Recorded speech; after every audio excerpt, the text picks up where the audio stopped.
हम धरने पे संविधान की रक्षा के लिए बैठे। संविधान सभी को सामाजिक, धार्मिक, आर्थिक और अपने अधिकारों के साथ स्वाभिमान के साथ जीवन जीने की आजादी देता है। जिस तरह से उत्तराखंड को एक प्रयोगशाला बना के लगातार कमजोर वर्गों के खिलाफ यहाँ से कभी धर्म संसद के जरिए, कभी हिंसा करा के, कभी जातिगत धार्मिक उन्माद करा के जिस तरह का लगातार प्रयास हो रहा है, हम लोगों ने तय किया है कि हर कमजोर की लड़ाई लड़ना हमारी जिम्मेदारी है।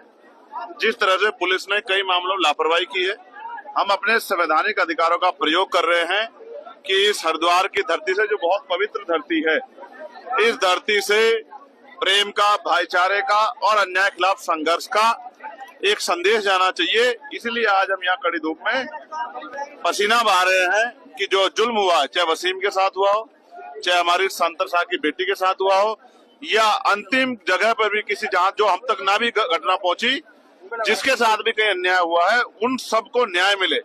और उत्तराखंड, जिसको देवभूमि कहा जाता है, जो पवित्र जगह है, अगर वहां पे भी नफरत की चोटियां ऊंची हो जाएगी तो हम, क्योंकि मैं तो यहाँ का रहने वाला हूँ, मेरा तो ये घर है, मेरा तो ये जिला है, मेरा तो ये प्रदेश है, तो मेरी सबसे पहले जिम्मेदारी बैठती है कि मैं अपनी जिम्मेदारी को अदा करूं। जिस तरह के प्रयास यहाँ से किए जाए, उन प्रयासों का अंत भी यही हो और यहाँ से एक भाईचारे की और अन्याय के खिलाफ संघर्ष की एक मुहिम उठनी चाहिए, जो मुहिम बहुत दूर तक जाए और जिसके जरिए जो जुल्म पूरे देश में हो रहा है, उस जुल्म पे पाबंदी लगे। मैं छुट्टी नहीं रखता हूँ। जब तक वहाँ प्रचार का कार्य था, मैंने वहाँ प्रचार किया।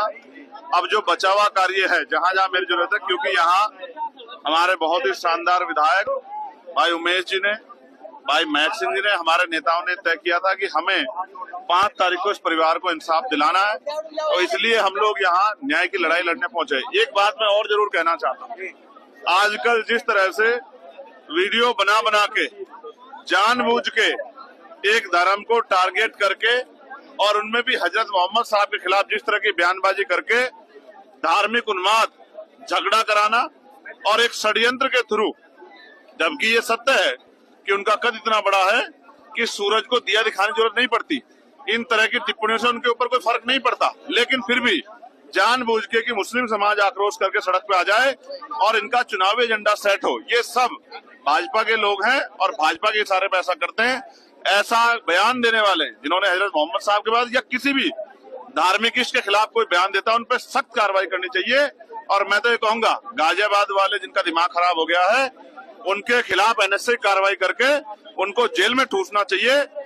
किसी भी तरह का जो है आक्रोश, में जनता से भी कहूंगा, वो सड़कों पे ना आए। उस काम की जिम्मेदारी के लिए हम लोग जनप्रतिनिधि हैं, हम अपनी ड्यूटियां करेंगे, चाहे वो मुस्लिम समाज के इस्लाम धर्म का मामला हो, चाहे सिख धर्म का मामला हो, चाहे बौद्ध का हो, चाहे हिंदू धर्म का हो, चाहे क्रिश्चियन धर्म, किसी भी धर्म के इष्ट पर अगर कोई टिप्पणी की जाएगी और सामाजिक भाईचारा तोड़ने का या धार्मिक उन्माद पैदा करने का प्रयास अगर कोई भी गुंडा करेगा, तो हम उसके खिलाफ सख्त से सख्त कार्रवाई करवाएंगे। और मैं पार्लियामेंट में जिस तरह से हजरत मोहम्मद साहब के खिलाफ इस तरह की बयानबाजी करके धार्मिक भाईचारा बिगाड़ने का काम किया है, मैं इसके खिलाफ सड़कों पे भी आंदोलन करूंगा और पार्लियामेंट में भी इसके खिलाफ जोरदार आवाज उठाऊंगा कि इस तरह की हथकंडे, इस तरह की साजिशें कामयाब ना हो। कह रहा हूँ, एक बड़े समुदाय को उकसा के जो है साधने की कोशिश की जाए। मैं बहुत जिम्मेदारी से कहूंगा अपने मुस्लिम भाइयों से कि वो इस तरह के आंदोलन का हिस्सा ना बने। जब आप लोगों ने हमें वोट देकर जनप्रतिनिधि बनाया है, तो हम आपकी आवाज पार्लियामेंट में भी और सड़कों पर भी उठाएंगे, हम इसके लिए हैं। लेकिन आप इनके षड्यंत्र में ना आए। जिस तरह से आप सड़कों पे आओगे तो इनका जो है चुनावी एजेंडा सेट होता जाएगा, तो बहुत समझदारी से काम ले, धैर्य का समय। ठीक है,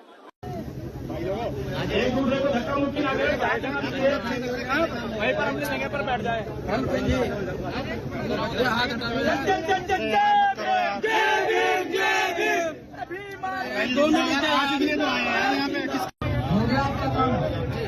सम्मानित पत्रकार बंधु, आपका काम निवट हो गया भाई। फरमान जी को भेजिए, फरमान जी को, फरमान जी।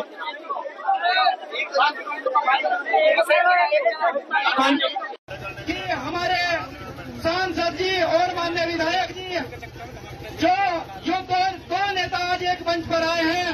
मैं आपको आश्वस्त करता हूं कि जो सरकार इस देश हमारे दोनों नेताओं को बांटने का काम करेंगे और हम उनके साथ कंधे से कंधा मिलाकर चलने का काम करेंगे। और देखिए जगह तो बनवाओ कम से कम।